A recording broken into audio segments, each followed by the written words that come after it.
Los discípulos estaban ejerciendo la práctica ministerial porque ya habían cogido la teoría, pero cuando se fueron a la práctica fracasaron. Gracias a Dios que Jesús siempre estaba allí. Y cuando tenían dificultades y cuando veían que no podían hacer nada, venían ¿a dónde? A donde Jesús. Cuando se levantó la gran tormenta, la tormenta en el mar de Galilea, ¿a dónde vinieron? A Jesús. A Jesús. Además, ya te dijeron, Jesús, pero ¿qué pasa? ¿Cómo tú puedes estar durmiendo en una situación como esta? El que tiene a Cristo tiene paz. El que tiene a Cristo sabe que el Señor tiene el manejo de todas las cosas, no importa lo que esté sucediendo alrededor de su contexto, sabe que Dios se va a glorificar. Ellos estaban atemorizados, estaban intimidados, pretendían creer que iban a morir allí. Llaman a Jesús, ¿cómo es posible? Estamos luchando con esta tormenta y tú te quedas tan tranquilito allí. ¿Qué dijo Jesús? Se levantó y le dice a los vientos, calla y enmudece, y inmediatamente hubo ¿qué? Bonanza. Una declaración profética. Al declarar la palabra que es vida y espíritu, toda palabra declarada en fe con la autoridad que Dios te ha dado, es escuchada en la atmósfera, en el mundo espiritual y por los demonios. Y se sujetan a esa palabra porque la declaró Jesús. Y nosotros de igual manera declaramos en su nombre, el nombre de Jesús, para derribar las fortalezas, para echar fuera los demonios, para controlar aún la misma naturaleza. Porque todo está sujeto a su nombre. El centurión le dijo, di la palabra, y mi siervo ¿qué? Sanará. Y en aquella misma hora sanó. Una declaración profética que fue lanzada vara distancia, y aquel siervo fue sanado por el poder de Dios. La palabra está vigente en el siglo XXI. Hoy, junio 30 del 2015, esa misma palabra está vigente para derribar las fuerzas del mal, para derribar las fortalezas, para que usted no sea destruido, sino usted destruya aquello que le quiere destruir. Que usted pueda tener la fe, la confianza, la certeza y estar en paz y hacerle frente a la situación y ver cómo Dios va a ir obrando a favor suyo y a favor mío. Luego ya en primera de Juan 4:1 hablábamos sobre la importancia de identificar los espíritus y entender si el espíritu es de Dios o no es de Dios. Y para esto se necesita el don de Discernimiento. ¿discernimiento de qué? Espíritu. De espíritus, en plural espíritus. Espíritu porque son espíritus, habla de un movimiento invisible. Y usted necesita discernirlo en el espíritu. Se necesita discernir en el espíritu el porqué de muchas cosas, el porqué de ciertas manifestaciones, el porqué surgen circunstancias. De la única manera que usted puede visualizar lo que sucede en el mundo espiritual es teniendo discernimiento en el espíritu, que es para ti y para mí. Es el don que Dios le ha dado a la iglesia para discernir en el espíritu, en el mundo espiritual, lo que se mueve y acontece en el ambiente donde usted se encuentra, sea en la iglesia, sea en la oficina, sea en la casa, sea en el trabajo, sea en la calle. Hay un discernimiento de espíritu para discernir qué es lo que está sucediendo. ¿Cuántos adoran al Señor? En esto conocer el Espíritu de Dios. Todo espíritu que confiesa que Jesucristo ha venido en carne, ¿es de quién? Es de Dios. Y todo espíritu que no confiesa que Jesús vino en carne no es de Dios. Y este es el espíritu de quién? Del anticristo, en el cual vosotros habéis oído que viene y ahora ya está en el mundo. Esto lo dijo Juan hace 2000 años atrás. Ese espíritu del anticristo sigue vigente hoy. Ese espíritu del anticristo estaba vigente en el huerto del Edén. Ese espíritu del anticristo provocó la primera división en el cielo a través de Lucifer, el lucero de la mañana. Ya a la luz de la palabra dimos una descripción de este ángel caído y cómo dividió una tercera parte de los ángeles del cielo. Pero Dios sigue siendo Dios. Dios sigue siendo Dios soberano, sigue siendo Señor del universo, y los espíritus están todos sujetos a su nombre. Gloria al Señor. Vayamos ahora rápidamente al libro de Corintios.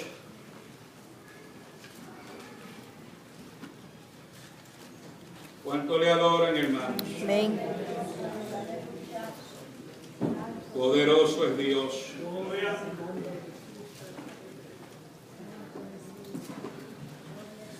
Segundo de Corintios 10, versos 3 y 4.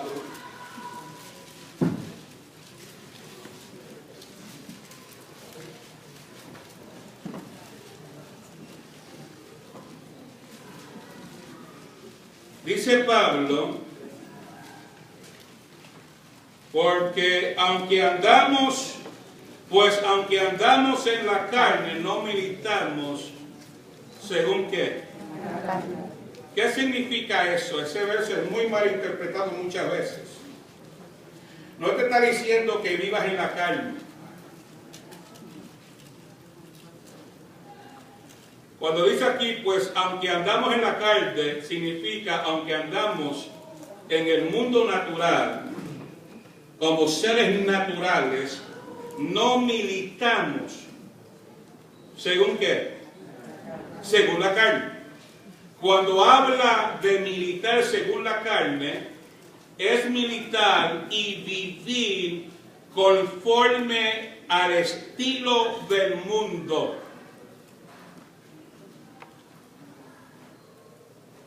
Estamos en un cuerpo carnal, somos seres naturales.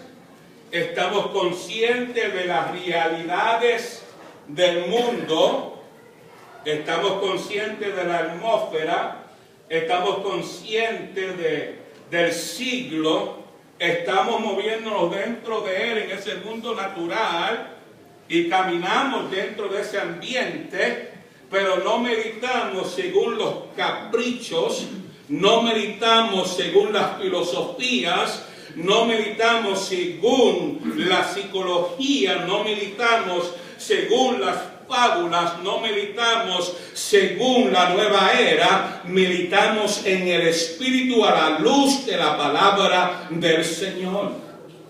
Por eso es que ayer Romanos 12 dice que hay que renovar nuestras mentes y no conformarnos al siglo, porque el siglo lo que ofrece es capricho humano. Lo que ofrece es idealismo personal. Lo que ofrece son las fábulas y las filosofías, y la sujetan y la limitan a su interpretación y luego se las imponen a sus oyentes.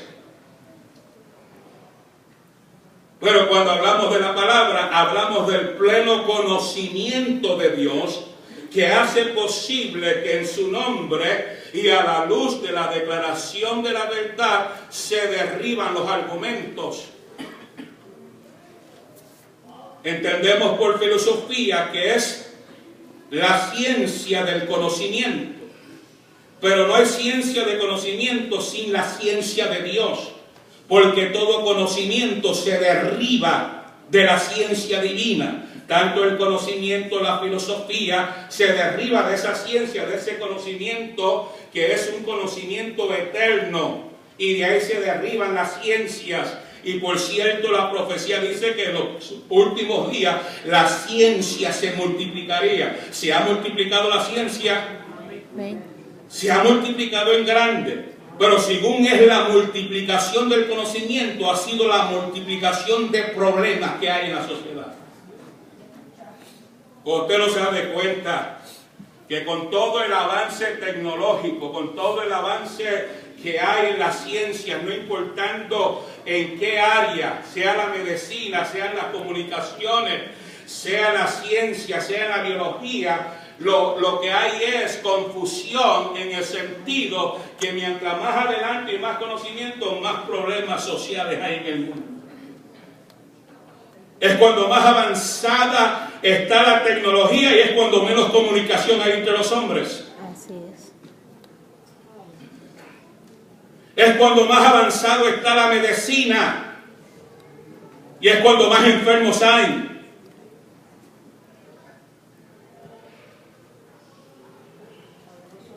La ciencia se ha multiplicado, han habido grandes adelantos. El hombre sabe tanto y tanto que se ha alejado más y más de Dios. Y es tanto lo que sabe que ya no quieren a Dios.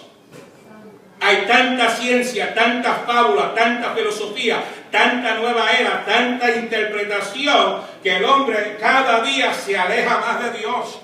Gracias a Dios que hay un remanente que mientras el mundo se aleja de Dios porque militan en la carne, viven en la carne y viven para satisfacer la carne, se quedan atados a ese estilo de vida cuando Cristo vino a hacernos libres a la luz de la verdad proclamada, enseñada, predicada, ministrada y declarada en su nombre. Conoceréis la verdad y la verdad os hará libre. El enemigo no quiere que el hombre escuche la verdad de Dios, porque sabe que al escuchar la verdad será su vida confrontada. Cuando se proclama la verdad, cuando aparece la verdad manifestada a la luz de la declaración profética, las vidas son salvadas, son sanadas, son liberadas, son restauradas y dejan de pensar conforme al siglo y ahora comienzan a pensar conforme a la mente de Cristo, porque la mentalidad del siglo está corrupta. Y el mundo se ha estado destruyendo porque el enemigo ha ido influenciando al mundo con el sistema del mundo y con el espíritu del anticristo. Y cuando hablamos del anticristo, hablamos del personaje del anticristo y hablamos de muchos anticristos porque por influencia demoníaca, por influencia de una falsa interpretación, lamentablemente están declarando lo contrario a lo que Dios ha revelado. Pero Dios te ha dado conocimiento para que no andemos conforme a nuestros caprichos, no conforme al siglo, sino con una mente renovada e innovada por el poder de Dios, por la búsqueda de Dios, por la consagración a Dios, por el estudio de la palabra de Dios, por cuanto Jesús no se equivocó cuando dijo escudriñad las Escrituras, porque os parece que en ella hay vida eterna.